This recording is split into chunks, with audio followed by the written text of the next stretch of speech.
Já parou para pensar na força bruta, na resiliência que a gente carrega aqui no peito? O coração, batendo sem parar, né? Mais de 100 mil vezes por dia, todo santo dia. É uma máquina biológica incrível. E por trás dessa performance toda, tem uma arquitetura celular fascinante, um tipo de músculo que não tem igual no corpo, o músculo cardíaco. E é justamente essa estrutura que a gente vai explorar mais a fundo hoje. Vamos fazer uma análise assim detalhada da histologia do músculo cardíaco, mergulhar em como ele se organiza lá no nível celular, o que ele tem de tão especial, né, que o diferencia do músculo esquelético que mexe nossos braços e pernas ou do liso dos órgãos. A nossa missão aqui é desvendar como essas características únicas dele, o jeito que as células se conectam, se falam, se contraem, permitem que o coração funcione como essa bomba tão vital, precisa e, nossa, duradoura demais. A gente está baseando nossa conversa aqui num material visual bem explicativo sobre histologia. Ok, então vamos lá desmistificar essa estrutura por trás da batida. Vamos investigar as células, as conexões especiais e até as diferenças entre as partes do coração que mostram bem as funções diferentes de cada uma. Preparados para essa viagem microscópica? Para começar, quando a gente olha o músculo cardíaco no microscópio, o que salta aos olhos assim de cara? O que o diferencia dos outros tipos, tipo esquelético ou liso? Pegar características dos outros dois, mas combina tudo de um jeito único e ainda adiciona coisas exclusivas. Uma das primeiras coisas que a gente nota olhando para as células individuais, os cardiomiócitos, é o núcleo. Geralmente, cada célula tem um só, às vezes dois, e ele fica bem ali no centro da célula. Ah, isso já é diferente, né? No esquelético, as células são gigantes, cheias de núcleos, e eles ficam todos espremidinhos na borda, perto da membrana. Exatamente. Essa posição central do núcleo no cardiomiócito, que lembra um pouco o músculo liso, na verdade, talvez deixe mais espaço no citoplasma para outras coisas essenciais, tipo as mitocôndrias. E olha, tem mitocôndria pra caramba no músculo cardíaco, o que faz todo sentido, né? Pensa na energia que o coração gasta sem parar, ele precisa dessas usinas de energia ali prontas. Já o músculo esquelético, com aquelas fibras longas, precisa de muitos núcleos para dar conta de todo aquele volume. Interessante essa ligação com a energia. E quanto à aparência geral do tecido? A textura, digamos assim. Aí vem a segunda característica importante, as estriações. Assim como o músculo esquelético, o cardíaco também mostra aquelas faixas, sabe? Claras e escuras, transversais, bem visíveis. Essas estrias são o reflexo da organização superordenada das proteínas que contraem actina e miosina naquelas unidades chamadas sarcômeros. É essa organização que permite a contração forte, direcionada. O músculo liso, por outro lado, não tem isso, por isso ele parece liso. Entendi.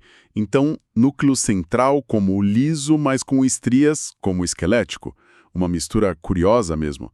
Mas você falou que tinha algo realmente exclusivo dele. Sim, e aqui a gente entra no coração da questão. Literalmente. A característica mais marcante e funcionalmente assim essencial do músculo cardíaco são os discos intercalares. São estruturas que simplesmente não existem nos outros músculos. Opa, aqui ficou bem interessante. Discos intercalares. O nome é meio técnico, né? O que são exatamente essas estruturas? E por que são tão vitais para o coração funcionar direito? Pensa nos discos intercalares como se fossem interfaces de conexão super especializadas entre as células cardíacas vizinhas. No microscópio, eles aparecem como umas linhas mais escuras, mais densas, que cruzam as fibras musculares quando a gente olha no corte longitudinal. São complexos de junções que garantem que o músculo cardíaco funcione não como um monte de célula solta, mas como uma unidade, sabe, coesa e coordenada. Eles têm duas funções principais que vêm de componentes diferentes ali dentro. Uma adesão bem forte e uma comunicação muito rápida. Adesão e comunicação. Tá, vamos detalhar isso. Como funciona essa parte da adesão, da cola, digamos? Cora firmemente os filamentos de actina do esqueleto de uma célula nos da célula vizinha. Imagina só a força gigantesca que é gerada a cada batida do coração, bombeando sangue contra a resistência. As células precisam estar incrivelmente presas umas nas outras, ponta com ponta, para essa força passar adiante pelo músculo e não rasgar o tecido, né? As células cardíacas são mais curtinhas, às vezes até ramificadas, diferente das fibras longas e retinhas do músculo esquelético. A face aderente funciona tipo um rebite molecular super forte, garantindo essa integridade mesmo sob estresse constante. Sem essa cola robusta, o coração literalmente se desmontaria com a força das próprias batidas. Entendi. É uma necessidade estrutural mesmo para aguentar a pressão do bombeamento sem parar.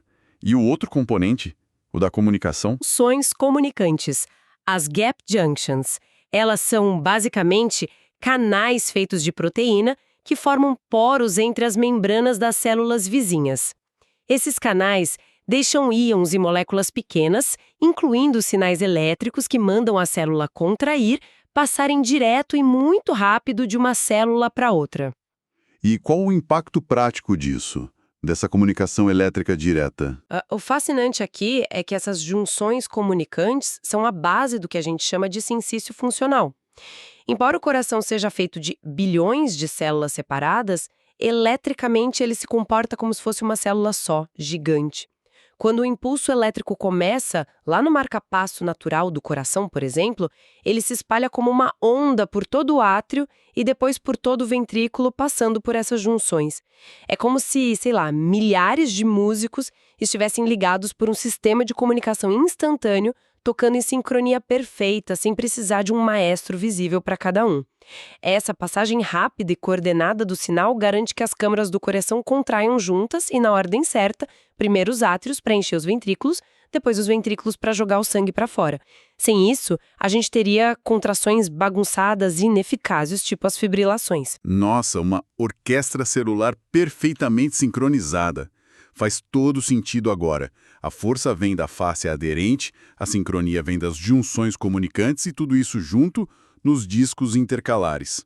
É uma solução de engenharia biológica muito elegante. Exatamente. E se a gente olhar ainda mais de perto na ultraestrutura, a complexidade continua.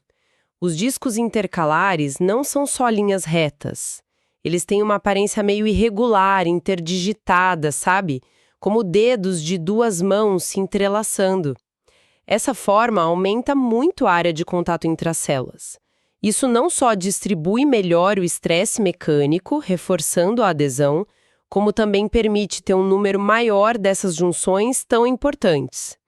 E dentro dessa zona de encaixe, a face aderente costuma ficar nas partes transversais do disco, que aguentam mais tensão mecânica, enquanto as junções comunicantes ficam mais nas partes longitudinais, facilitando a passagem lateral do impulso elétrico. É uma otimização de espaço fantástica. Realmente, cada detalhezinho parece ter um propósito muito claro. O material que a gente está usando de base para essa conversa mostrava umas imagens ótimas desses tecidos, né? Em cortes longitudinais, mostrando as células alinhadinhas e esses discos, mas também em cortes transversais, que cortam as fibras de lado. E nesses cortes transversais, o material destacava uma diferença bem notável entre o músculo dos átrios e o dos ventrículos. Sim, essa comparação no corte transversal é muito útil para entender a adaptação funcional. Quando a gente compara o diâmetro das fibras musculares cardíacas dos átrios com as dos ventrículos, a diferença geralmente é bem clara. As fibras dos ventrículos são visivelmente mais grossas, mais robustas. Então, o que isso quer dizer? Por que essa diferença de calibre entre as fibras dos átrios e dos ventrículos? Isso levanta uma questão importante sobre como a carga de trabalho molda a estrutura da célula. A resposta está na física mesmo, de como o coração bombeia. Os átrios, eles funcionam como câmaras que recebem o sangue e dão um primeiro empurrão. Eles só precisam jogar o sangue para os ventrículos, que estão logo ali embaixo. É um caminho curto, contra uma resistência relativamente baixa. O trabalho deles é importante, claro, mas não exige uma força, assim, extrema. Já os ventrículos, então elas precisam ser maiores e mais fortes. Tipo um músculo de quem malha mais, que levanta mais peso, fica maior? A espessura da fibra reflete direto a força que ela precisa fazer. Precisamente. É um exemplo clássico de hipertrofia fisiológica adaptativa. As células musculares dos ventrículos já são naturalmente mais grossas, porque a demanda funcional delas é muito maior. E se essa demanda aumenta cronicamente, como acontece em algumas doenças tipo pressão alta ou estenose da válvula órtica, essas células podem hipertrofiar ainda mais, deixando as paredes do ventrículo ainda mais espessas. A estrutura microscópica, o diâmetro da fibra, está diretamente ligado à função macroscópica, que é a capacidade de gerar pressão e jogar o sangue para frente. É a biologia respondendo à física. Entender esses mecanismos em detalhes, sabe? Desde como as proteínas se organizam até o tamanho da célula. É crucial. Para quem está na área da saúde, o mesmo para quem só tem curiosidade sobre como o próprio corpo funciona. Ver como essa arquitetura celular define a capacidade de um órgão tão vital é fundamental. Essa conexão do micro com o macro é a base de muito do que a gente entende sobre fisiologia e as doenças do coração. Sem dúvida. E visualizar essas estruturas e entender como elas se relacionam é um passo essencial. Mas para realmente fixar esse conhecimento, principalmente para quem está estudando para valer, a capacidade de testar o que entendeu, revisar os conceitos de um jeito prático, interativo, isso faz toda a diferença. Ter acesso a recursos que vão além de só ler, sabe? Que permitem aplicar o que foi aprendido, usar flashcards, praticar com questões, é fundamental. Falando nisso, para quem é estudante e está nessa jornada aí de dominar anatomia, histologia, fisiologia e quer se preparar de verdade para os desafios da faculdade e da profissão, ter as ferramentas certas é meio caminho andado, né? Se você é estudante e quer se preparar de verdade, entra agora em medcobe.com.br, baixe o app e aproveita o maior banco de questões do Brasil, com provas anteriores de todas as instituições, questões comentadas por especialistas, resumos práticos direto ao ponto, aulas completas e flashcards prontinhos para revisar onde e quando quiser. É um recurso poderoso para transformar estudo em conhecimento sólido. Ok. Então vimos as adaptações maiores, como a espessura do ventrículo refletindo a carga de trabalho. Mas voltando para o nível celular e resumindo nossa análise. Se a gente tivesse que apontar o RG do músculo cardíaco, as características combinadas que o tornam único mesmo, quais seriam? Recapitulando os pontos principais, né? A gente tem células que, na maioria, têm um núcleo só e ele fica no centro. Elas têm estriações, que indica aquela organização em sarcômeros para contração forte, e o ponto-chave mesmo, possuem os discos intercalares. Essas estruturas são o verdadeiro selo de identidade, porque combinam aquela adesão mecânica super forte da face aderente e dos desmossomos, outro tipo de junção de ancoragem, que também está lá, com a comunicação elétrica ultra rápida das junções comunicantes. E essa combinação que permite aquela performance toda que a gente falou no começo. Exatamente. Se a gente conectar isso ao quadro geral, essa combinação única, força, conexão e comunicação rápida, que permite ao músculo cardíaco funcionar como um sincício funcional. Ele age como uma unidade coordenada, contraindo ritmicamente com força suficiente para empurrar o sangue, e também sendo extremamente resistente à fadiga, graças à sua alta capacidade de gerar energia aerobicamente, lembra das mitocôndrias. A estrutura não só permite a função, ela a define de forma otimizada para uma bomba biológica que precisa funcionar sem descanso por uma vida inteira. A mensagem final principal que sai dessa análise é a profunda elegância da adaptação biológica.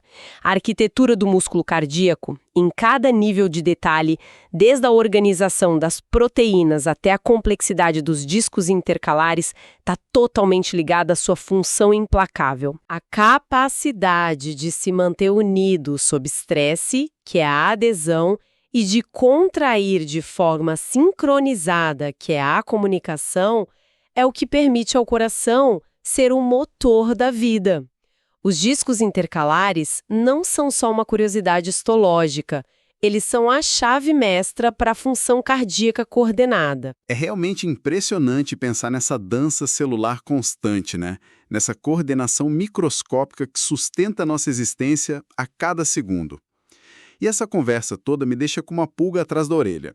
Se essas conexões são tão cruciais, tão finamente ajustadas, a força dos rebites lá da face aderente, a integridade dos canais das junções comunicantes, que perguntas surgem sobre o que acontece quando essa máquina microscópica falha. Como que pequenas imperfeições genéticas ou danos adquiridos nessas junções poderiam se traduzir nos problemas macroscópicos que a gente vê na clínica, tipo corações que perdem força ou que batem fora de ritmo. Fica a reflexão, né, sobre como a saúde do coração depende da integridade dessas minúsculas pontes entre as células. E com essa provocação, a gente encerra a nossa exploração de hoje pela estrutura tão complexa do músculo cardíaco. Uma pequena janela para a complexidade e para a eficiência espantosa que morre dentro de gente.